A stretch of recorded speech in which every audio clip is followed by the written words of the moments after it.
Bonjour à vous toutes et à vous tous. Aujourd'hui, j'avais envie d'aborder avec vous un élément essentiel, qui me paraît essentiel pour toutes celles et ceux qui veulent débuter en couture ou se perfectionner en couture.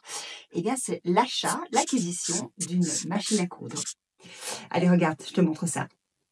Déjà, il y a deux grands groupes. Il y a la machine à coudre ménagère et la machine à coudre professionnelle. Alors, la professionnelle, dans cette vidéo, évidemment, je ne vais pas en parler, ça ne nous concerne pas. En tout cas, ça ne me concerne pas. Je pense que ça ne vous concerne pas directement. Peut-être qu'un jour, je pourrais faire une vidéo là-dessus et me renseigner. Mais en fait, on va parler donc de la machine à coudre ménagère. Donc, machine professionnelle, on enlève. Donc, la machine à coudre ménagère, comme c'est de scie, ce sont des machines à coudre ménagères, ce sont des machines qui vous permettent de tout faire en réalité. Vous pouvez faire le raccommodage, vous pouvez faire des petits projets, vous pouvez faire des plus grands projets, vous pouvez faire du patchwork, vous pouvez faire parfois même un peu de broderie avec certaines machines à coudre. Donc, ce sont vraiment des machines qui sont assez polyvalentes et il y a aussi tous les budgets dans ce type de machine à coudre. Dans cette catégorie machine à coudre ménagère, il y a beaucoup de choses à dire et il faut faire son choix. Du coup, la machine à coudre ménagère, vous pouvez les subdiviser également en deux catégories. Vous avez la machine à coudre mécanique et la machine à coudre électronique. Pour moi, les machines à coudre mécaniques, c'est déjà à exclure. Pourquoi ? En fait, elles demandent beaucoup de réglages manuels, puisqu'il n'y a pas tout ce côté électronique, ce qui peut être décourageant pour les débutants, mais aussi pour les enfants. Vous n'aurez pas toutes ces petites aides qui sont bien pratiques et qui nous permettent de nous concentrer sur notre création au lieu de passer des heures à essayer de trouver, par exemple, la bonne tension. Donc, moi, je trouve que c'est pas évident quand on commence, ce n'est pas évident quand on est des enfants d'avoir en plus ça à gérer. Pour moi, le moment de la création, ça doit être juste le moment de la création. L'outil doit presque se faire oublier. Donc, ta machine doit presque se faire oublier. Par contre, la machine à coudre électronique possédant un écran LCD et des boutons électroniques va vraiment vous faciliter la vie.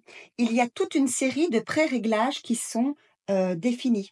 Par exemple, si vous déterminez un point de couture, votre machine va directement ajuster la bonne longueur et la bonne tension du fil. Bien sûr, vous avez toujours la possibilité de modifier ces paramètres en fonction de votre tissu ou de vos envies. La plupart de ces machines électroniques proposent également des points d'arrêt automatisés et sur certaines, vous avez même des options comme des coupes-fils automatiques. La couture étant déjà une activité qui demande beaucoup de rigueur, je pense qu'il est important de se simplifier la vie. Et ces machines modernes sont justement là pour nous aider. De plus, on trouve aujourd'hui des machines électroniques à des prix comparables à ceux des machines mécaniques.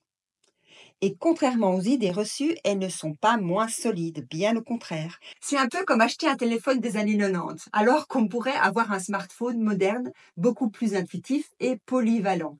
Donc, machine à coudre mécanique sur le côté. On va se concentrer sur la machine à coudre électronique. La machine à coudre électronique, il y a également deux catégories.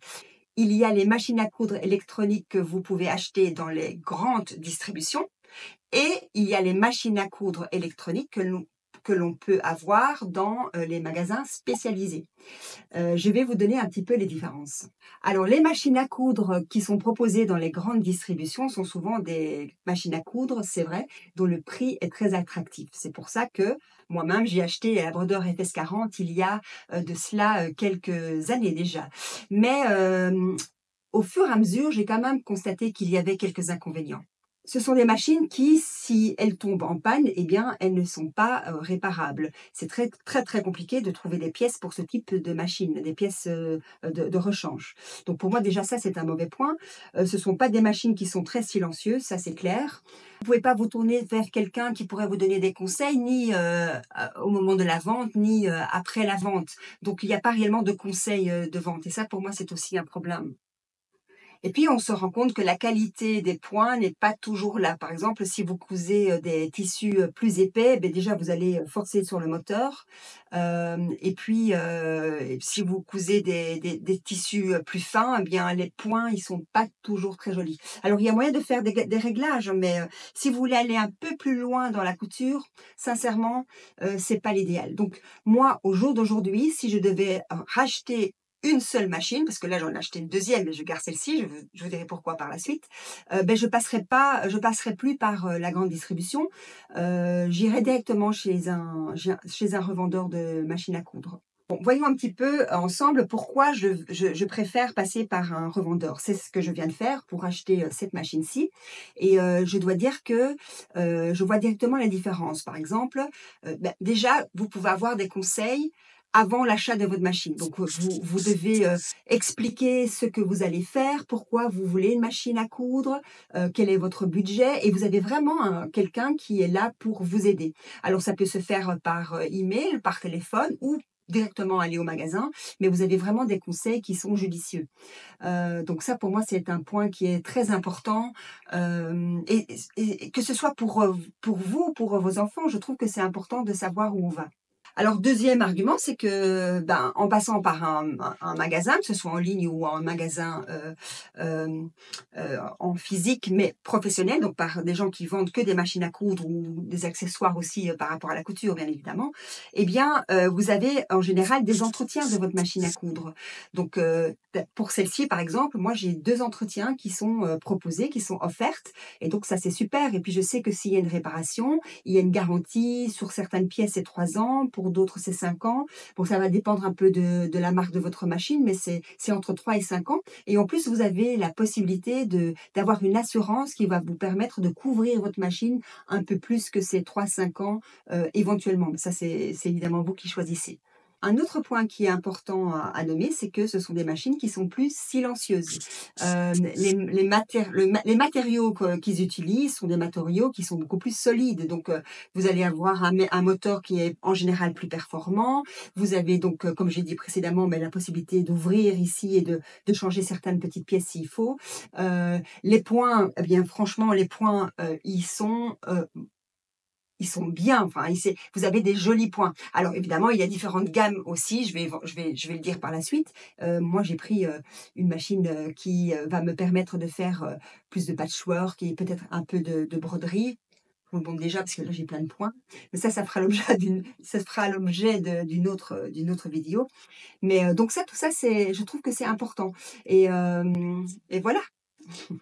En général, ces enseignes professionnelles vous proposent de toute façon des machines pour tout type de budget. Donc, vous allez leur demander, vous vous dites, voilà, j'ai un budget de autant, je voudrais faire ça, et alors ils vont vous aiguiller. Sincèrement, après réflexion, il vaut mieux payer un peu plus cher. Il y a déjà de très très bonnes machines autour de 250 € et pouvoir garder à ce moment-là votre machine plus longtemps, entre 15 et 20 ans. Il y en a certes. Il y a d'autres marques, vous pouvez parfois les garder même 30 ans. Mais par contre, dans la grande distribution, peut-être moins cher au départ, mais ça va vous décourager parce que la machine n'est pas de bonne qualité. Et puis, cela reste pas très écologique en réalité, parce que comme ce sont des machines qui durent moins longtemps, qu'on on ne sait pas réparer, ben, qu'est-ce qu'on fait? On la met de côté, on achète une autre. Ben, qu'est-ce qu'on fait avec celle-ci? Ben, je ne sais pas. Peut-être qu'ils vont récupérer quelques pièces, mais je n'en suis pas sûre. Mais attention, ce choix-là, c'est personnel, c'est par rapport à ma situation. Donc, prenez le temps de bien choisir votre machine, faites-vous conseiller par le revendeur. Alors, moi, je suis passée, je dois quand même le signaler, dans mes recherches, j'ai vu plusieurs types de magasins, évidemment. J'ai été séduite par les revendeurs Staker. Je ne sais pas si vous connaissez. En fait, Staker, c'est belge, c'est à la frontière belgo-française. Déjà, elle a un certain nombre d'années d'expérience. Je pense que c'est de père en fils en fille. Et donc, c'est toute une histoire là derrière. Si ça vous intéresse, allez voir sur leur site parce que je pense qu'ils expliquent, il y a un article sur leur blog qui explique bien leur histoire. Et J'ai eu l'occasion de parler avec eux, que ce soit par téléphone ou par, échange par email et puis j'ai été sur place, j'ai pris ma petite voiture, j'ai fait quand même 2 heures de route, mais j'ai quand même voulu aller les rencontrer, pour, discuter un petit peu avec eux. Ils ont un site internet qui est vraiment très bien fait. Vous avez, par exemple, si vous hésitez, entre plusieurs machines, vous avez la possibilité de faire des comparaisons, de caractéristiques, du prix également aussi, mais il suffit de mettre dans un certain petit panier. Vous mettez toutes les machines qui, semblent bien pour vous et après vous allez recevoir, vous cliquez et vous allez recevoir tout le comparatif de toutes ces machines, qui vous intéressent. Et ça, je trouvais ça très intéressant parce que ça permet d'avoir une belle vision, de chaque machine à coudre. En plus, ils font parfois des tutos aussi sur YouTube et ils ont surtout un blog très intéressant, hem et ils vendent tous les accessoires qui sont liés, aux machines qu'ils vendent évidemment. Ils ont une petite mercerie qui est très intéressante et les prix sont vraiment, vraiment bien. Je suis, très étonnée, du service qualité-prix. Je ne sais pas si ça se dit, mais moi je l'ai dit. Et ma bonne vieille Brodeur FS40, alors qu'est-ce que j'en fais? Eh bien, je vais certainement pas la mettre de côté, elle va servir pour mes petits-enfants. Donc au lieu d'acheter une machine pour eux, eh bien, je leur confie mon ancienne machine, qui est une très bonne machine pour eux. De toute façon, je l'ai, donc autant qu'elle serve. Ils vont pouvoir s'exercer sur cette machine. Là, ils ont déjà commencé d'ailleurs à mettre des petits autocollants, parce qu'ils étaient tout contents quand je leur ai dit et ils vont, je vais, à ce propos, acheter probablement, parce qu'elle n'est pas de base dessus, un protège-doigts. Je vous montrerai ça dans un tuto, comment mettre ce protège-doigts. Comme ça, je serai vraiment tranquille pendant qu'ils font, leur couture. Bon, je leur confie cette machine, bah, donc il me fallait une machine, il fallait que je me fasse plaisir et voilà le choix que j'ai fait. J'ai craqué pour, cette Janome Scanlan S5. C'est la nouvelle version, c'est l'édition anniversaire. Donc, et je crois qu'elle vient tout juste de sortir, cette machine. Je vais vous expliquer pourquoi j'ai fait ce choix dans un prochain tuto. J'expliquerai tout sur cette machine. Je peux vous dire que déjà, il y a beaucoup de points, mais c'est pas tellement pour les points que je l'ai choisi, c'est surtout pour, je dirais pour le fait qu'elle puisse coudre des tissus plus épais. J'avais envie d'aller un peu plus loin dans le patchwork, c'est quelque chose qui me titille depuis, un petit temps et il y a plein d'accessoires qui sont possibles avec cette machine et je vais vous expliquer parce qu'en fait, avec l'achat, j'ai reçu des tas de cadeaux. C'est vraiment impressionnant. Celle-ci est elle a un coût, mais voilà, j'avais envie de me faire plaisir. Je pense que j'ai fait le bon choix. Mais j'ai beaucoup réfléchi. Je vous rappelle, j'ai beaucoup réfléchi avant de choisir ma machine. Donc, faites de même si vous devez changer votre machine à coudre. Si vous êtes en plein questionnement, que vous avez envie d'acheter votre première machine à coudre ou que vous avez envie de changer de machine à coudre, eh bien, j'espère que cette vidéo aura pu vous éclairer un petit peu. En tout cas, n'hésitez pas à partager vos questions ou votre expérience en commentaire. J'essaierai, s'il y a des questions, d'y répondre le plus rapidement possible. Allez, à très très très vite les amis et surtout, d'ici là, prenez soin de vous et prenez du temps pour vous.